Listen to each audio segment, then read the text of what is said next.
Éxodo capítulo 25. Santo Dios, ¿lo tenemos todo? Amén. Amén. Vamos a leer los versos 1 al 9. Éxodo capítulo 25, versos 1 al 9. Y la palabra del Señor se lee en el nombre del Padre, del Hijo y de su Santo Espíritu. Amén. Amén. Jehová habló a Moisés diciendo: di a los hijos de Israel que tomen para mí ofrenda de todo varón que la dé de su voluntad de corazón. Tomaréis mi ofrenda. Esta es la ofrenda que tomaréis de ellos: oro, plata, cobre, azul, púrpura, carmesí, lino fino, pelo de cabras, pieles de carneros teñidas de rojo, pieles de tejones, madera de acacia, aceite para el alumbrado, especias para el aceite de la unción y para el incienso aromático, piedras de onice y piedras de engaste para el efod y para el pectoral. Y harán un santuario para mí y habitaré en medio de ellos. Conforme a todo lo que yo te muestre, el diseño del tabernáculo y el diseño de todos sus utensilios, así lo haréis. Repito de nuevo, versos 8 y 9. Y harán un santuario para mí y habitaré en medio de ellos. Conforme a todo lo que yo te muestre, el diseño del tabernáculo y el diseño de todos sus utensilios, así lo haréis. Padre, gracias, vengo delante de ti en este aleluya, momento, Señor. poderoso. Jehová, tenemos hambre y tenemos sed de tu palabra. Sí, Señor, aleluya. Dios del cielo, y entendemos que tú eres el único que provee el pan y el maná de cada día, Señor, que necesita nuestra alma. Mi Cristo, en este momento, Señor, nos disponemos a hablar tu palabra y a enseñarla, Padre. Te pido, mi Cristo, que tú nos des la iluminación, el entendimiento, Padre Santo, para poder comprender tu palabra. Señor amado, que seas tú hablando a través, Dios del cielo, de mis labios, Señor Jesús, ministrando a todas nuestras vidas, Señor. Fortalece nuestro ser, espíritu, alma y cuerpo sean fortalecidos en ti. Señor amado, y en este momento entregamos delante de ti nuestro cuerpo, Señor amado, y pedimos que sea tu nombre glorificado en esta tarde. Gracias te doy, mi Señor, por lo que ya tú has hecho. En tu nombre, Cristo Jesús, oramos y te pedimos. Amén. Amén y amén. Gloria a Jesús. Aleluya. Se puede sentar, amado. La semana pasada, ¿verdad? Yo no sé cuántos no estuvieron aquí. Aleluya. Pero por si acá, el día de el jueves pasado, amén. Gloria a Jesús, empezamos lo que era la introducción a lo que era el tabernáculo, ¿verdad? Aleluya, estábamos hablando de cómo el tabernáculo, aleluya, era un diseño de parte de Dios. El tabernáculo era un deseo de Dios, ¿verdad? Para poder Él habitar en medio de su pueblo. Amén. Estamos hablando como el deseo de nuestro Dios era habitar en medio del pueblo que Él creó, ¿verdad? Y estamos hablando de cómo, ¿verdad?, el pecado creó esa separación entre nosotros y entre Dios. Y, ¿verdad?, y estábamos hablando y discutíamos que era imperativo que se formara y que se levantara lo que era el tabernáculo, porque nadie puede ver a Dios y vivir, ¿verdad? Por ende, Dios tenía que encubrirse detrás de todos estos objetos de lo que se llama el tabernáculo para poder, ¿verdad?, cubrir la esencia de quien Él es. Amén. Y poder hacerse Él mismo accesible a todos los que estaban en medio de Él. Amén. Estábamos hablando de que la palabra tabernáculo en hebreo es la palabra mishká. Amén. En hebreo la palabra mishká. Y el tabernáculo se componía, ¿verdad?, de varios muebles que se componía de lo que era el altar de bronce, el lavacro, el candelabro, la mesa de los panes, el altar del incienso y el arca del pacto. Amén. Estamos hablando, ¿verdad?, de cómo el desenfreno de Israel, el desenfreno que había en Israel mientras Moisés estaba en el monte recibiendo la palabra y las direcciones del Señor, ¿verdad? De cómo Dios, que es un Dios omnipotente, omnisciente, omnipresente, Él sabía y Él conocía que mientras Dios le estaba dando a Moisés las enseñanzas, los mandamientos, los estatutos, dándole los planes del tabernáculo, Él sabía que debajo en el monte había un desenfreno, de que había un pueblo que estaba levantando, aleluya, un Dios Baal, aleluya, para adorarle, diciendo que este Dios era el que había sacado al pueblo de Israel de Egipto. Y cuando Moisés baja del monte, ¿verdad? Moisés se indigna y rompe las tablas que tiene y tiene que subir de nuevo al monte otra vez a buscar esos planes que Dios tenía para el pueblo de Israel. Y estábamos hablando como Dios en su infinita misericordia ya se había previsto de una solución para el pecado del pueblo de Dios. Y estamos hablando, aleluya, de que el tabernáculo se componía de lo que era el atrio, el lugar santo y el lugar santísimo. Amén. Y estamos hablando, si le pueden dar 3 slides para atrás. Una más. Amén. Estamos hablando como el pueblo de Israel Dios lo había mandado que encamparan alrededor del tabernáculo, ¿verdad? Y estamos hablando de cómo los levitas no tenían en sí lugar, sino que el tabernáculo era su lugar de morada. Aleluya. Y el resto de los campamentos rodeaban a lo que era el tabernáculo. Próximo. Y hablamos que la orientación, ¿verdad?, conforme al censo que habla la palabra del Señor, cuando Israel se movía y acampaba, ¿verdad?, cuando la columna de nube o la columna de fuego decidía pararse, ¿verdad?, el pueblo de Israel acampaba alrededor del tabernáculo y el próximo. Y cuando acampaba, de acuerdo al censo, ¿verdad?, que está en el libro de Números, el pueblo acampaba en forma de cruz, ¿verdad? Y esta cruz nos recuerda de ¿quién? De Jesucristo. Y ese es el punto del tabernáculo, ¿verdad? De hablar quién es Cristo representado en este tabernáculo. Amén. Ahora, si proseguimos al próximo slide, al próximo. Ok. Y entonces, ¿verdad?, con el resumen que acabamos de dar, ahora en día de hoy, vamos a entrar, ¿verdad?, a lo que es el sacerdocio. Amén. Ya que podemos entender el propósito del tabernáculo, cómo se veía el tabernáculo, vamos a hablar sobre los sacerdotes. Amén. Aleluya. Que los sacerdotes eran los únicos que podían ministrar y moverse, hacer, deshacer dentro del tabernáculo. Amén.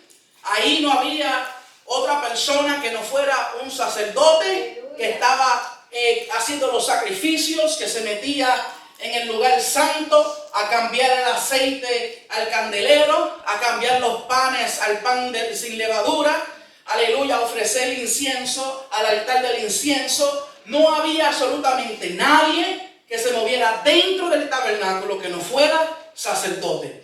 Y estábamos hablando la semana pasada, a ver quién se acuerda. Los sacerdotes eran, ¿de qué tribu? Amén. Los sacerdotes eran levitas. Y entonces la segunda pregunta es, ¿todos los levitas son sacerdotes? No. Amén. Aleluya. ¿Quiénes fueron los sacerdotes?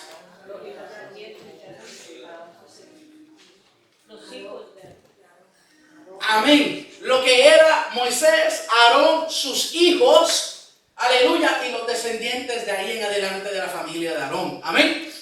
Esos eran los sacerdotes, aleluya.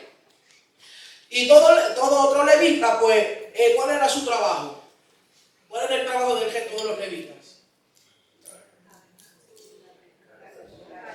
Montar, desmontar, los mobiliarios, protegerlo, cuidarlo, limpiarlo, ¿verdad? Si la columna de nube decidía moverse, pues entonces ellos tenían que arrastrarlo por el desierto. Todo esto, ¿verdad? Ese era el trabajo de los levitas. Pero los únicos que operaban dentro del tabernáculo eran los hijos de Aarón, los descendientes de Aarón y Aarón mismo. Amén. Ahora, sacerdotes. Dios estaba enseñándole al pueblo a cómo se debería adorar. Y para eso era necesario que los ministros que estuvieron presentes supervisaran las funciones y las operaciones del tabernáculo y que ayudaran al pueblo a mantener su relación con Dios. Amén. El sacerdote tenía que entender cuál era su trabajo. Amén. Ahí no podía haber un sacerdote que hiciera y deshiciera como bien le parecía, ¿verdad? Tenía que conocer los reglamentos, tenía que conocer cómo Dios quería que se entrara, cómo Dios quería que se saliera. Aleluya, porque no toda vestimenta que usaba el sacerdote se usaba todo el año. Aleluya. Habían ciertas cosas que se tenían que hacer de cierta manera. Aleluya. Cuando habían diferentes tipos de ofrendas, aleluya, el sacerdote tenía que sacrificarlo de diferentes maneras. Aleluya, el sacerdote tenía que entender todo esto. Amén. Entonces, los sacerdotes realizaban sacrificios diarios, daban mantenimiento al tabernáculo, que lo acabamos de decir. Instruían al pueblo en cómo seguir a Dios. Aleluya. Los sacerdotes eran los representantes, esta es la palabra clave, eran representantes temporeros. Amén. Los sacerdotes eran representantes temporeros del pueblo ante Dios, porque ¿quién es el sacerdote establecido por la eternidad? Cristo. Amén. Aleluya. Entonces los sacerdotes eran representantes temporeros y como tales les era necesario que vivieran una vida de acuerdo a los requisitos de su cargo. Amén. Ahora, Hebreos capítulo 8, versos 1 y 2. ¿Alguien me lo lee un momentito, por favor? Y alguien que me lea Hebreos capítulo 9, versos 11 y 12. Aleluya. Y adoramos a Dios. Hebreos capítulo 8, versos 1 y 2. ¿Quién lo tiene? Aleluya. Amén. Amén. En el nombre del Padre, del Hijo y de su Santo Espíritu. Amén. Ahora bien, el punto principal de lo que venimos diciendo es que tenemos al sumo sacerdote, el cual se sentó a la diestra del trono de la majestad en los cielos, ministro del santuario y de aquel verdadero tabernáculo, lo que levantó el Señor y no el hombre. Aleluya. El sumo sacerdote que Dios levantó es ¿quién? Jesucristo, que no lo levantó ¿qué? Hombre alguno, sino Dios mismo lo estableció. Amén. Por eso fue que Dios le dijo a Moisés: haz el tabernáculo conforme al ¿qué? Al modelo que te fue ¿qué? Dado. En otras palabras, que ya este plan estaba establecido. Ya había algo en el cielo que ya estaba preparado. Lo que Moisés tenía que hacer era una réplica de lo que había ya acá abajo. Aleluya. Y Dios le estaba diciendo: Moisés, necesito que te haga una réplica de quién es Cristo aquí en la tierra. Amén. Hebreos capítulo 9, versos 11 y 12 dice: Amén. amén. La palabra se lee en el nombre del Trino Dios. Pero estando ya presente Cristo, como como sumo sacerdote de los bienes venideros, por el más amplio y más perfecto tabernáculo no hecho de mano, es decir, no de esta generación, de esta creación, y no por sangre de macho cabrío ni de becerro, sino por su propia sangre, entró una vez para siempre en el lugar santísimo, habiendo obtenido eterna redención.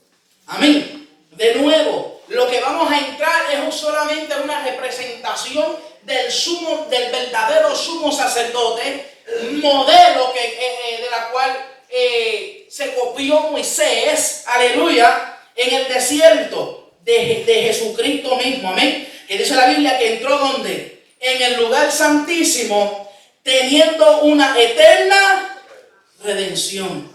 Y por esa redención es que todos nosotros hoy día estamos salvos. Amén. Amén. Ahora, el próximo slide. Amén. Vamos a entrar a lo que eran las vestiduras de los sacerdotes. ¿Ok? Pero quiero que nosotros entendamos que hay estos colores, tenemos 5 colores, amén, que van a ser representados por todo lugar, de toda manera. Amén. Parte de las vestiduras van a tener un color de fábrica, ¿cómo se dice? De fibra. Y otros van a tener, ¿verdad?, una mezcla de cordones y tejidos. Amén. Ahora, los colores que se van a usar dentro del sacerdocio es el oro, es el azul, es el púrpura, es el carmesí y es el lino fino. Amén. Ahora, todos estos colores tienen significado. Amén. Y estos significados básicamente se pueden copiar en todos los lugares. Amén. Que vamos a estudiar en el día de hoy. El color oro representa el reino de Dios. Representa reinado, poder. Algo deseado, porque el oro en ese entonces, ¿verdad?, era un material muy precioso, muy costoso, que tenía mucho peso y mucho valor. Amén. El otro color es el color azul. El color azul representa el carácter celestial de Jesucristo. Amén. Representa el cielo, de donde vino nuestro Cristo. El color púrpura es un color de realeza que le pertenece a los reyes. ¿Ok? Pertenece al reinado. Tenemos el color carmesí o el color rojo, que significa la sangre de Cristo, el sacrificio de la cruz del Calvario. Y por último, ¿verdad?, tenemos el color lino fino, que es un color blanco. ¿Ok? Este color blanco significa santidad, significa pureza. Ahora, para los que gustan hacer nota, el lino fino es algo que se aprendió en Egipto. Es una forma de tejido que se aprendió en Egipto. Es, aleluya, es una manera de una tela fuerte, de tejer el blanco de una manera que ese material quede súper, pero súper fuerte, sólido. Amén. Por eso no dice blanco, nada más dice lino fino. Ahí incluye la forma de la costura también. Amén.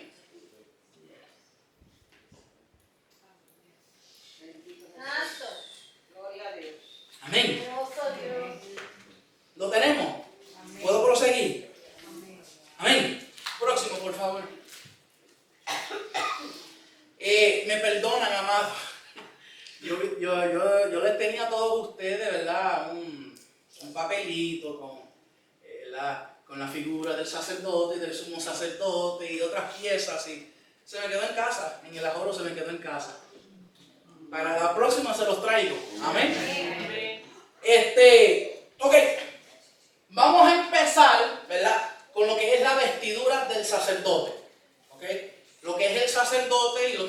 sumos sacerdotes tenían dos diferentes formas de vestir. Amén. Así se distinguía quién era quién. ¿Ok? Por eso el que dice que la iglesia, de la forma que uno se viste, de la manera que uno se conduce, no importa. Si importaba en el tabernáculo, de la manera que los sacerdotes vestían, imagínate hoy día. Es lo mismo, la iglesia sigue siendo tabernáculo. El altar sigue siendo lugar santísimo. La iglesia sigue siendo lugar santo. Y lo que está allá afuera es el atrio. Esto sigue siendo una forma de tabernáculo. Ahora, la túnica. ¿Ok? La túnica, todos pueden ver, es lo que el hombre tiene ahí en blanco. Pero si ese traje blanco, ¿quién no lo ve? Todos lo vemos, ¿verdad? Ok. La túnica lo podemos leer en el libro de Éxodo, capítulo 28, verso 39. Éxodo, capítulo 28, verso 39. Amén, hermano Félix. ¿Me lo puede leer? Bordarás una túnica de lino y harás una mitra de lino. Harás también un cinto de obra de recamador. Amén. Y bordarás una túnica de lino y harás una mitra de lino. Harás también un cinto de obra de recamador. Amén. Vamos a romper eso, ¿verdad? Pieza por pieza. Primero entramos a lo que es la túnica. La túnica era en forma de un traje. Amén. Era la forma de un traje. Y esta túnica se usaba por el interior. La túnica era forma de traje. Este traje, el sumo sacerdote lo usaba por debajo del resto de su ropa. Amén. Pero el sacerdote lo usaba como su ropa principal. Amén. Ahora, la túnica eran largas. Eran largas y eran amplias, ¿verdad? Para permitir que andaran, que hicieran, que deshicieran, ¿verdad? Porque si están cortando, tienen que recoger, tienen que caminar. Tenía que ser larga, tenía que ser amplia. Amén. Ahora, otra razón por la cual es amplia, que vamos a hablar un poquito más adelante, pero era para que el sacerdote no sudara, porque el sacerdote no podía entrar a la presencia de Dios sudado. Ahora, la túnica estaba hecha con unas especificaciones dadas por el mismo Jehová a Moisés. Y bordarás una túnica de lino y harás una mitra de lino, harás también un cinto de obra de recamador. Amén. Debía de ser de una sola pieza. ¿Ok? Era una sola pieza y cubría al sacerdote hasta los pies. ¿Ok? Esta túnica cubría al sacerdote hasta los pies. La túnica tipifica el evangelio de Jesucristo, como no puede ser dividido ni fragmentado. Nos habla de un solo Señor, Cristo Jesús. Amén. De la misma manera que la túnica es hecha de un tejido que no se puede romper, no tenían otras costuras, era de una sola costura. Así nosotros somos en Cristo. Que Cristo no puede ser dividido, no puede ser fragmentado y es uno solo. Marcos capítulo 3. Versos 24 al 25. ¿Quién me lo lee? Amén. Si un reino está dividido contra sí mismo, tal reino no puede permanecer. Y si una casa está dividida contra sí misma, tal casa no puede permanecer. Amén. Esto fue una contestación que Jesús le hizo a los fariseos cuando Jesús, ¿verdad? Sacó fuera el demonio. Dijeron, este saca el demonio por Belcebú, ¿verdad? Belcebú es príncipe de las moscas. Y Jesús, me imagino que Jesús mira para acá, mira para allá, hacia los fariseos, mira para acá, mira para el cielo y dice, Señor, ¿qué pasa? A la verdad que esta gente no entiende. Mira a los fariseos y les dice, ustedes no entienden que un reino dividido contra sí mismo no prevalece. Entonces, ¿cómo yo puedo echar fuera un demonio si yo soy el príncipe de los demonios? Eso no hace sentido. Se derrumba el reino, ¿verdad? Y de la misma manera que la túnica no se podía romper, era de un mismo tejido, Cristo dijo, lo que se está haciendo, este reino que se está tratando de levantar, no se puede dividir. Porque si se divide, no permanece. Ahora, Efesios capítulo 4, versos 1 al 6 dicen así. Yo pues, preso en el Señor, os ruego que andéis como es digno de la vocación con que fuiste llamado, con toda humildad y mansedumbre, soportándoos con paciencia los unos a los otros en amor, solícitos en guardar la unidad del Espíritu en el vínculo de la paz. Un cuerpo y un espíritu, como fuisteis también llamados en una misma esperanza de vuestra vocación, un Señor, una fe, un bautismo, un Dios y Padre de todos, el cual es sobre todos y por todos y en todos. Amén. Para el sumo sacerdote, ¿verdad? Como acabé de decir, esta túnica simplemente era la base que él iba a sujetar el resto de su ropa. Amén. Las túnicas eran hechas por el costurero que Dios escogió. Amén. De acuerdo al verso 39 que acabamos de leer, dice, y bordarás una túnica de lino y harás una mitra de lino, harás también un cinto de obra de ¿quién? De recamador. ¿Ok? O sea, que había un costurero que estaba haciendo toda esta ropa para los sacerdotes. Ahora, algo interesante y algo bien importante que tenemos que entender, ¿verdad? Tenemos que entender que estos costureros, ¿cuántos han ido a un costurero? ¿Qué hacen? ¿Qué les hacen? Miden la persona, ¿verdad? Te sacan la mano, te miden de aquí a allí, miden el dedito, miden el tamaño de la uña, miden... Pendiente a la ropa. A la ropa, ¿verdad? Miden completamente el cuerpo de la persona para que la ropa le caiga ¿qué? Bien como se supone que le caiga, bien ajustada. ¿Ok? Hay una diferencia si tú vas a Burlington y te compras una chaqueta, a si vas a una persona que es un costurero, a que te haga una. Caen diferentes. ¿Cómo es? Ahora se usa sastre. Sastre. Un sastre. ¿Qué es un sastre? Porque ahora se usa esa. Ahora se usa el desastre.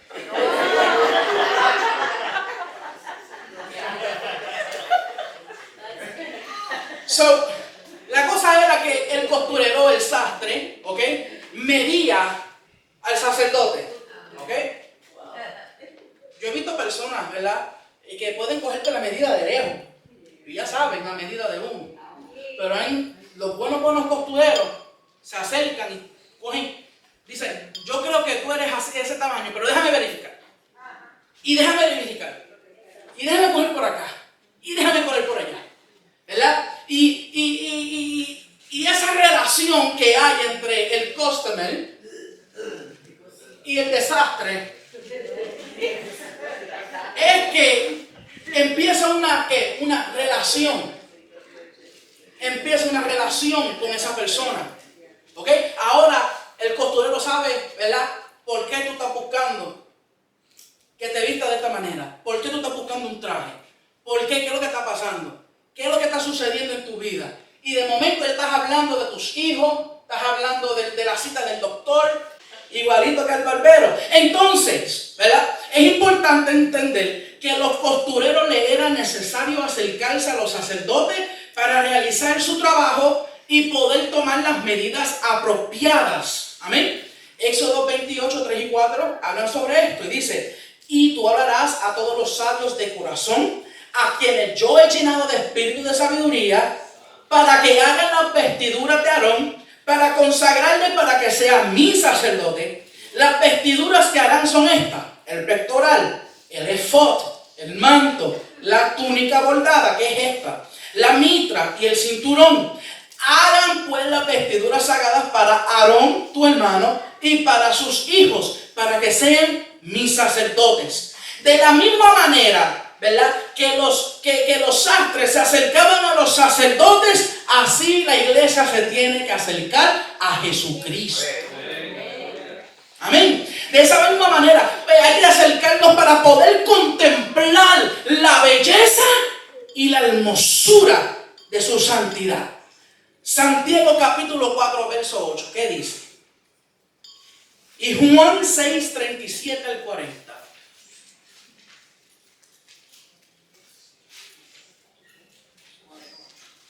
Santiago 4, 8 y Juan 6, 37 al 40. Dice la palabra en el nombre del Padre y del Espíritu Santo. El 8, Verso 8. acercaos a Dios y Él se acercará a vosotros. Pecadores, limpiad las manos y vosotros los de doble ánimo, purificad vuestros corazones. Dice: acercaos a Dios. ¿Y qué?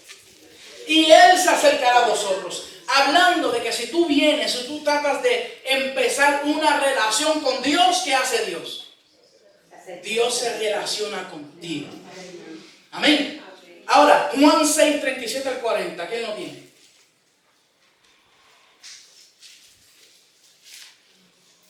Juan 6, 37 al 40. Amén. Amén. Todo lo que el Padre me da, vendrá a mí. Y al que a mí viene, no le echo fuera. Porque he descendido del cielo, no para hacer mi voluntad, sino la voluntad del que me envió. Y esta es la voluntad del Padre, el que me envió, que de todo lo que me diere, no pierda yo nada, sino que lo resucite en el día postrero. En el día postrero. Dice: todo el que el Padre me da, todo lo que el Padre me da, vendrá ¿a quién? A mí. Y el que a mí viene, ¿qué? ¿Qué dice Cristo? El que viene a mí, ¿qué? Yo no le echo fuera. Es una invitación a que te acerques a medir la postura de nuestro Señor Jesucristo. Lo grande y lo bello de su belleza, de su santidad, de su amor, de su presencia. Es una invitación a que te acerques a Jesús. Próximo, por favor. Santiago 4:8. No, ya se leyó. Vamos al próximo, sale aquí el cinto de la túnica. Amén. El cinto de la túnica, ¿verdad? Los colores que se usaron para el cinto de la túnica es oro fino, que ya entendemos que es qué. ¿Qué es el lino fino? ¿Qué representa? Pureza, santidad, perfección. Pero dice la Biblia que la bordura era mezclada con azul. ¿Qué significa el azul? Cielo.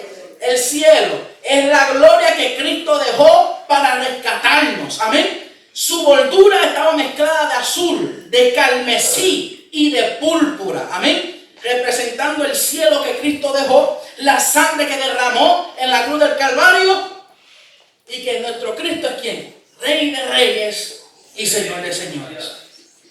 El cinto que, aleluya, que llevaba el sumo sacerdote y los sacerdotes era la misma. Amén. Era lo mismo. Ahora, Levítico 8, 6 y 9 habla del sumo sacerdote. Dice: entonces Moisés hizo acercarse a Aarón y a sus hijos, los lavó con agua y puso sobre él la túnica. y le ciñó con el cinto, le vistió después del manto, puso sobre él el efod y lo ciñó con el cinto del efod y lo ajustó con él. Luego le puso encima el pectoral y puso dentro del mismo los urim y tumim. Pero el capítulo 8, verso 13, habla, ¿verdad?, que los sacerdotes usaban este mismo cinto. Dice, después Moisés hizo acercarse a los hijos de Aarón y le vistió las túnicas, le ciñó con cintos y lo ajustó las tiaras como Jehová lo había mandado a Moisés. El cinto representa, en parte, representa la verdad. El cinto en parte representa y es simbolismo de la verdad. Efesios capítulo 6, verso 14. Juan capítulo 14, verso 6. Y Juan capítulo 8, verso 31 y 32. Amén. ¿Quién me tiene Efesios 6, 14? Amén. Estos son los jefes de la familia de sus padres. Efesios capítulo 6, verso 14.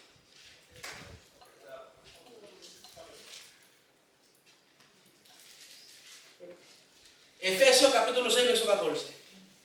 Dice, estad pues firmes, ceñidos vuestros lomos con la verdad y vestidos con la coraza de justicia. Ceñido vuestros lomos ¿con qué?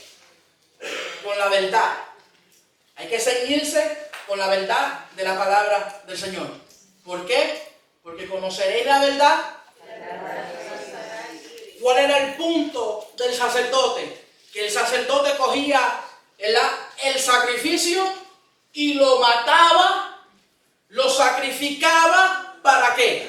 Para el perdón del pecado, para hacer la persona que libre. Conoceréis la verdad os hará libre. Por ende, nos ceñimos los lomos ¿con qué? Con la verdad. Juan 14, 6. Amén. Amén. Dice así, Jesús le dijo, yo soy el camino y la verdad y la vida. Nadie viene al Padre sino por mí. Sino por mí. Entonces, no simplemente es el cinturón, ¿verdad? Es representación de lo que es la verdad, sino que es representación que uno anda ajustado ¿en quién? En Cristo, porque Cristo es ¿qué? La verdad. Juan capítulo 8, 31 y 32. Dijo entonces Jesús a los judíos que habían creído en él, si vosotros permanecéis en la palabra, seréis verdaderamente mis discípulos y conoceréis la verdad y la verdad os hará libre. Amén, como acabamos de decir, conoceréis la verdad y esa verdad os hará libre.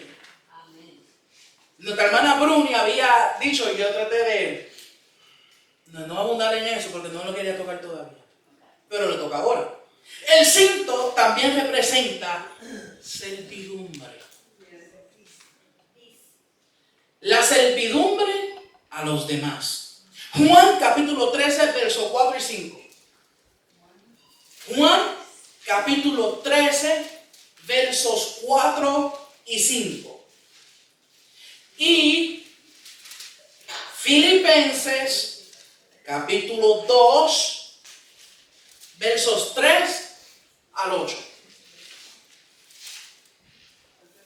Juan 13. Juan capítulo 13, versos 4 y 5. Y en el nombre del Padre y del Espíritu Santo se levantó de la cena y se quitó sus mantos y tomando una toalla se la ciñó, luego puso agua en un lebrillo y comenzó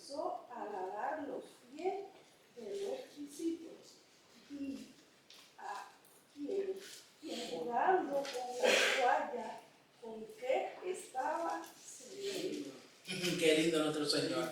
Aleluya. Dice la palabra del Señor, ¿verdad? Que Jesús, después que comen, Jesús que se quita la túnica, se ciñe una toalla y se pone a ¿qué?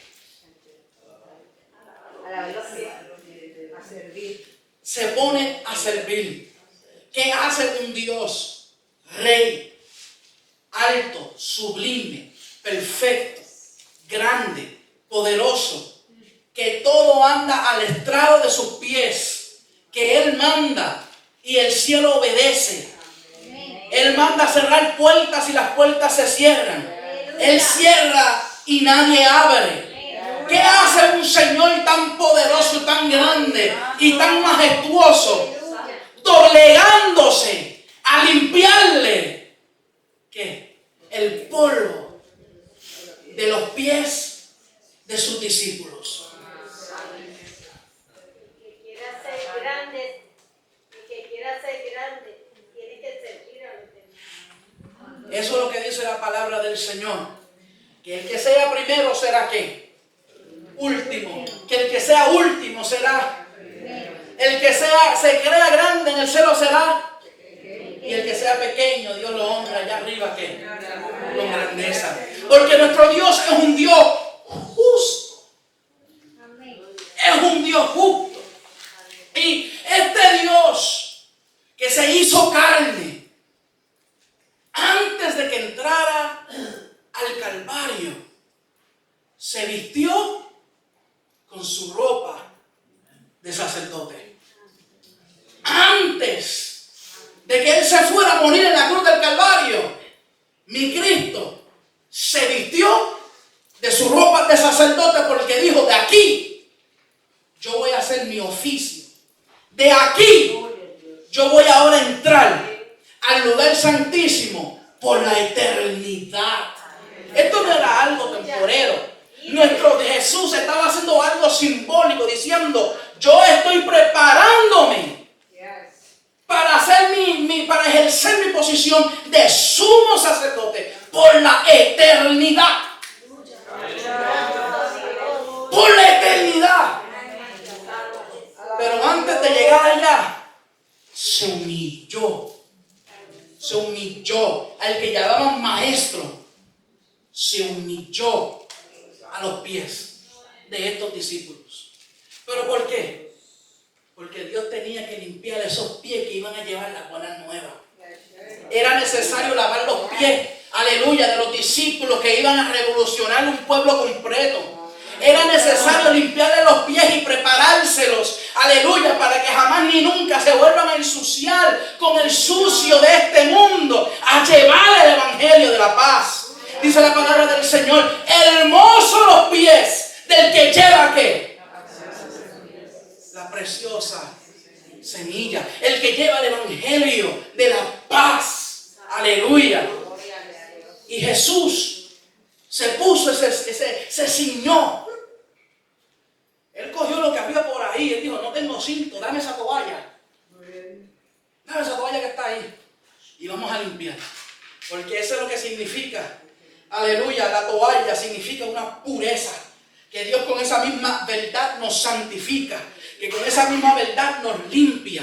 Que con ese mismo cinturón de la verdad, aleluya, que dice la Biblia, ceñido vuestros lomos con la verdad. Esa misma verdad nos limpió. Esa misma verdad nos santificó, nos purificó. Aleluya. Filipenses capítulo 2, versos 3 y 8. 3 al 8. Amén.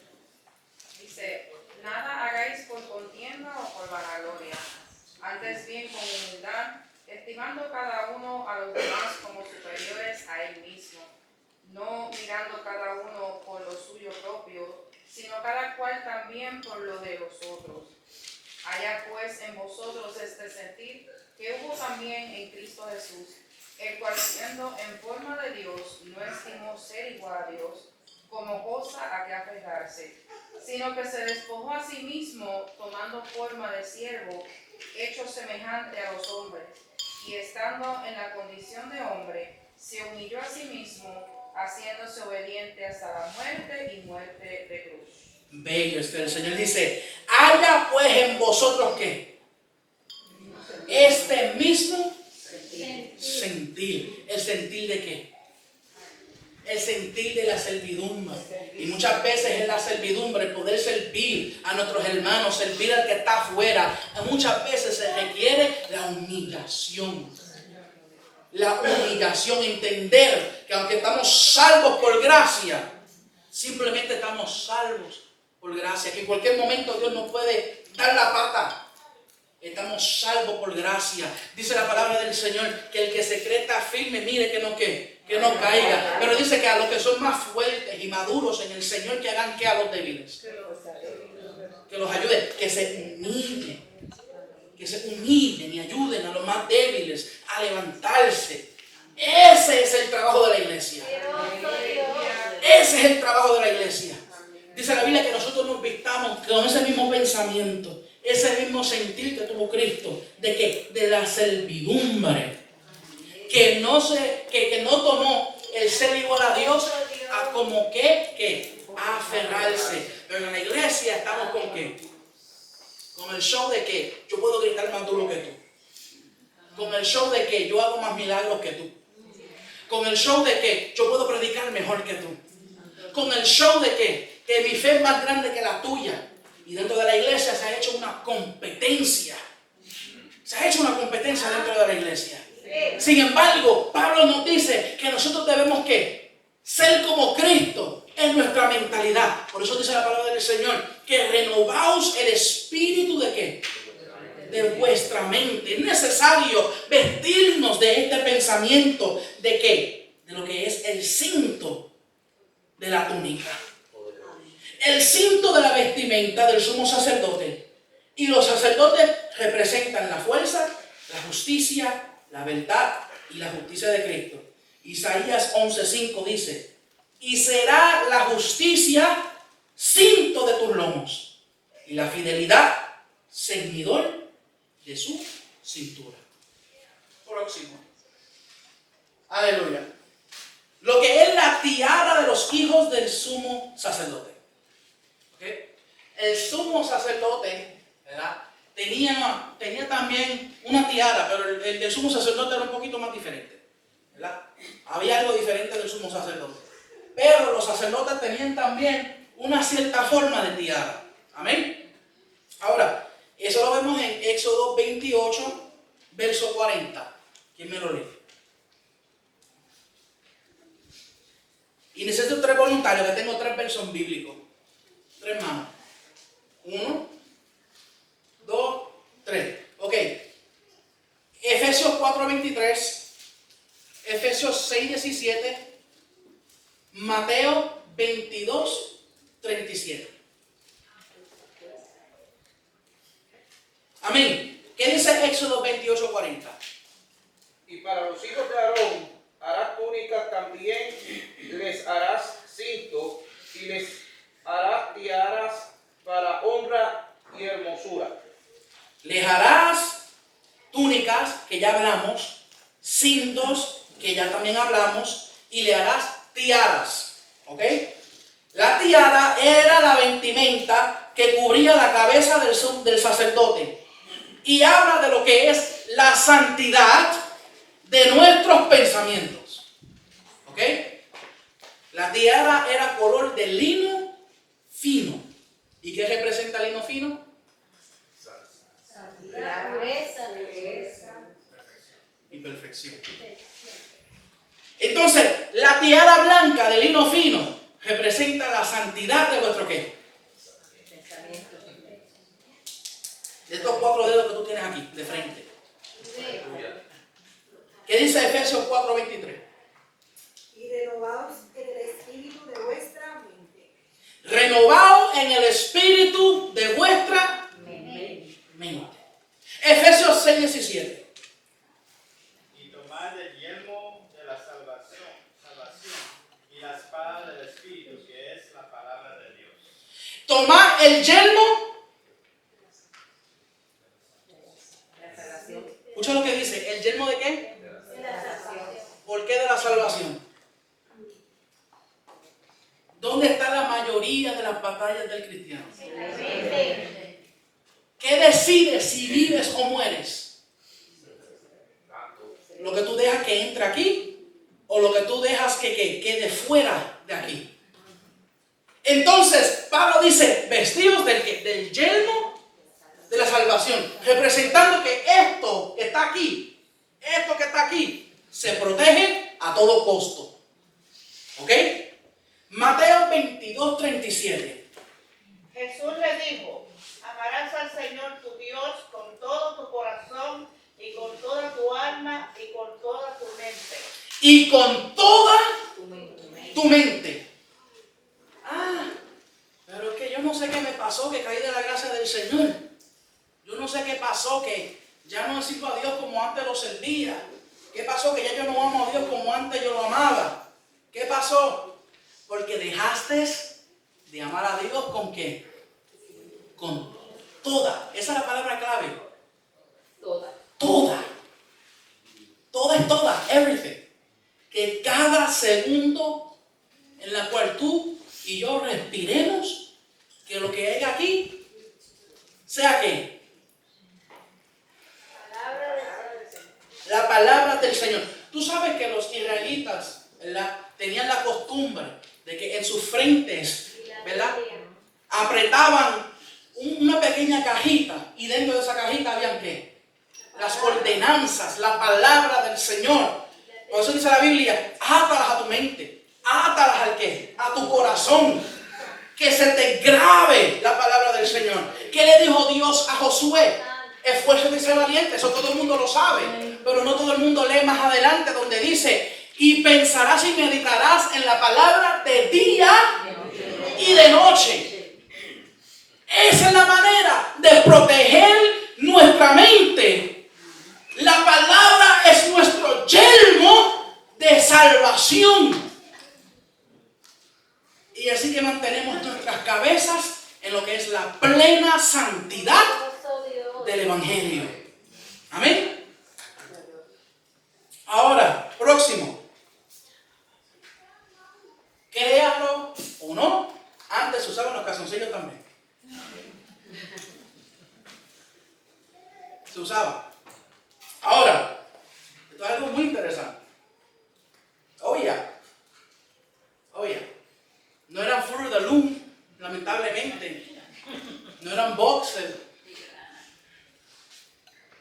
Pero sí eran calzoncillos hechos por los costureros. Amén. Éxodo 28, versos 42 al 43.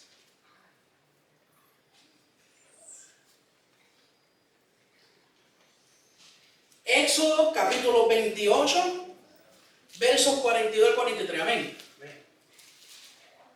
Y les hará calzoncillos de lino para cubrir su desnudez. Serán desde los lomos hasta los muslos. Mira para allá. Desde el lomo hasta los muslos.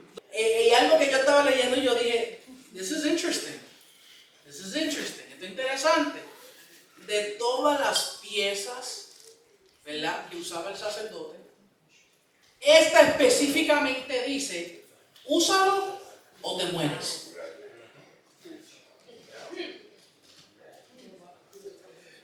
Usa los calzoncillos o te mueres. Así de importante eran los calzoncillos de los sacerdotes.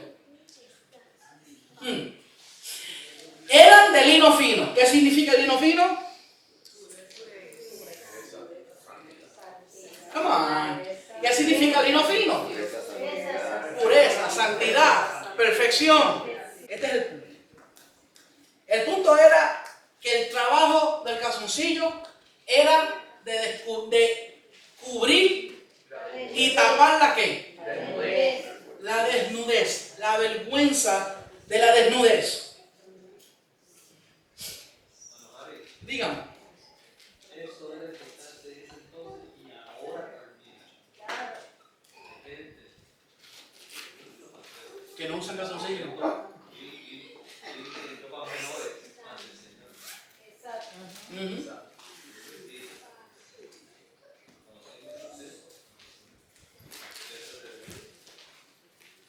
Amén. Ahora, el descuidarse, como dijimos, en no usar esta parte de la vestimenta, puede resultar en la muerte del sacerdote. Ahora, ¿por qué Dios le hizo tanto énfasis a lo que eran los calzoncillos? ¿Por qué tenían tanto énfasis?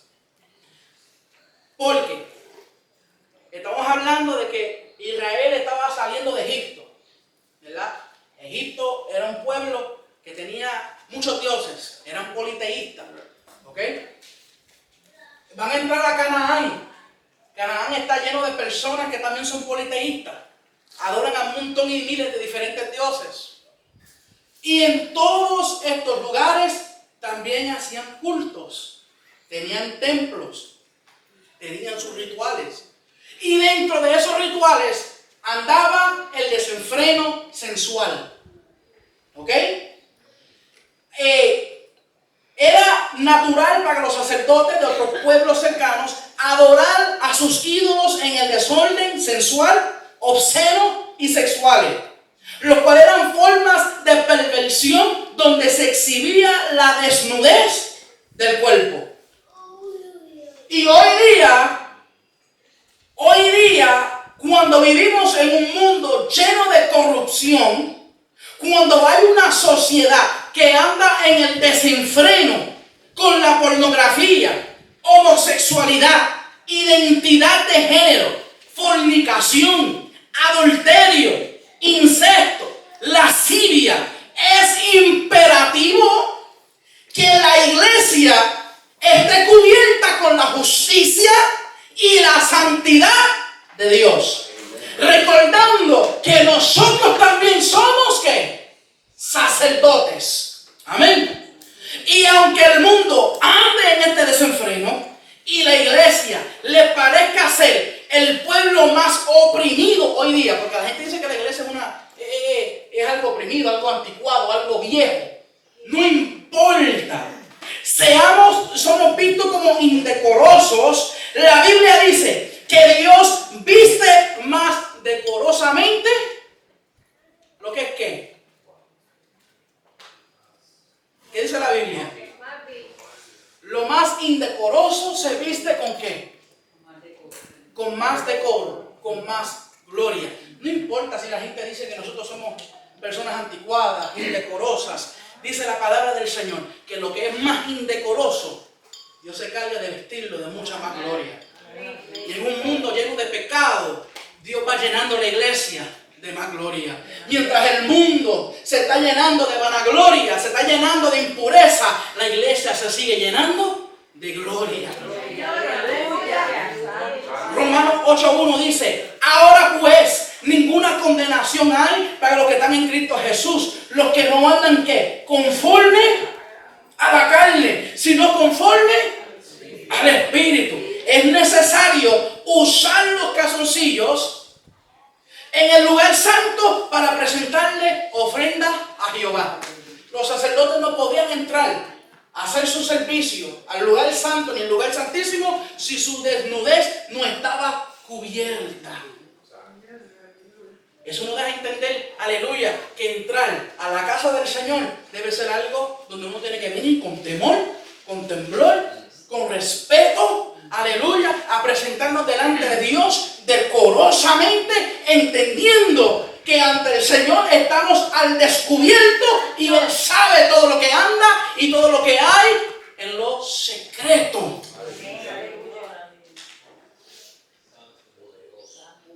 Otra razón por la cual se usaban los calzoncillos era porque los sacerdotes no podían sudar. Dios no quería que los sacerdotes sudaran. Estaban en un lugar donde era caliente. El desierto es algo súper caliente. Pero el sacerdote no podía sudar. Ahí me fui yo porque yo de nada sudo. Sí. Ezequiel 44, 17, 18. ¿Qué dice? También se fue Aire. ¡Ey! Amado, como suda Aire. Nosotros nos fuimos para Ecuador. Ese muchacho, desde que amanecía por la mañana hasta que se acostaba por la noche mientras dormía, eso era sudado. Ezequiel 44, 17 y 18, ¿qué dice?